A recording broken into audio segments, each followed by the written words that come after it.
చెబుతాను, వినరా సూరమ్మ కూతురు మొగుడా విషయము చెబుతాను, అసలు విషయము చెబుతాను. చెప్పమనే.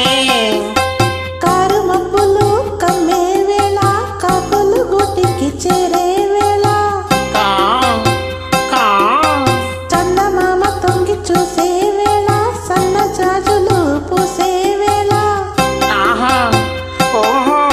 ఒంటిగా నేను ఇంట్లో ఉంటే ఉయ్యాలెక్కి ఊగుతూ ఉంటే లాలి లాలి లాలి లాలి లాలి లాలి లాలి లాలిలో.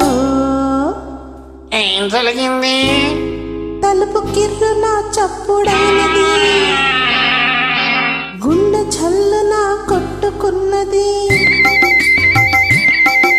తలుపు కిర్రున చప్పుడైనది, గుండె చల్లున కొట్టుకున్నది.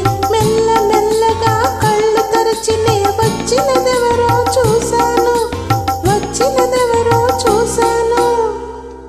ఏమన్నారు?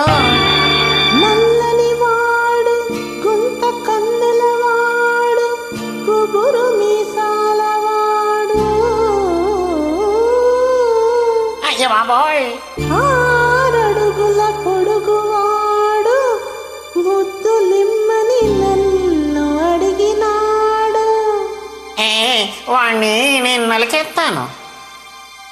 నేనివ్వ రానివ్వనంటూ ముఖము దాచుకున్నా, పోనివ్వ ముద్దివ్వమంటూ చెడను లాగినాడు.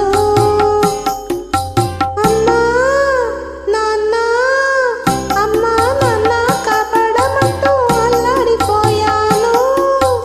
అయినా కానీ వదలక నన్ను ఒడిసి పట్టినాడు. అంతలో వచ్చింది. ఏమిటి మూల్సా? కాదు, మా అమ్మ. ఏమంది?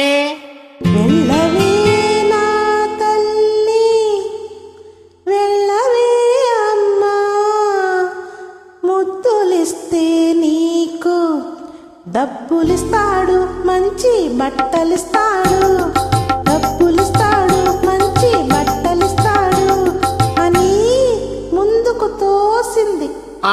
అది తెల్ల కాదు, రాక్షసి, పిశాచి, దయ్యం. తర్వాత ఏమైందో చెప్పు. తప్పనిసరి అయి వెళ్ళాను, సిగ్గుపడుతూ నిలుచున్నాను. గదిలోకెత్తుకుపోయాడు, కథలు కబుర్లు చెప్పాడు, తన దుప్పటిలో చోటిచ్చాడు. కొలత పాపాత్మలాల, నువ్వు నా కొత్త పో, వాడి దగ్గరకే పో. అంత కోపం ఎందుకయ్యా, అప్పుడు నా వయసైదయ్యా. ఏమిటి? అప్పుడు నీకు 5 ఏళ్ళ? అంత కోపం ఎందుకయ్యా, అప్పుడు నా వయసైదయ్యా. వచ్చినది మా తాతయ్య. తాతయ్య తాతయ్య మళ్ళీ చెప్పవే. తాతయ్య పకదీయ తాతయ్య పకదీయ. తాతయ్య నేను ఎవరో అనుకున్నాను. తాతయ్య కొంప ముంచేశాడు.